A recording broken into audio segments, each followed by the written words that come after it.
ప్రీతి ప్రీతి ఏంటండి? ఏదో చికెన్ 65 చేసినట్టు స్మెల్ వస్తుంది కదా, ఎక్కడి నుంచి వస్తుంది? ఏమో, పక్కింటి రోజా బర్త్డే కావచ్చు. ఆమెది మార్చి 3కు. అవునా?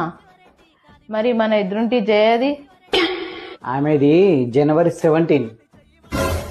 ఇంటెనక సోనిది? ఆమెది ఫిబ్రవరి 17. పక్క గలి అంజలిది? డిసెంబర్ 9. అవునా? మళ్ళీ ఇవాళ ఎవరిది? ఇవాళ ఎవరిదే? మా నాన్న భార్య వాళ్ళ అల్లుడి పెళ్ళంది. వాళ్ళ నాన్న భార్య వాళ్ళ అల్లుడి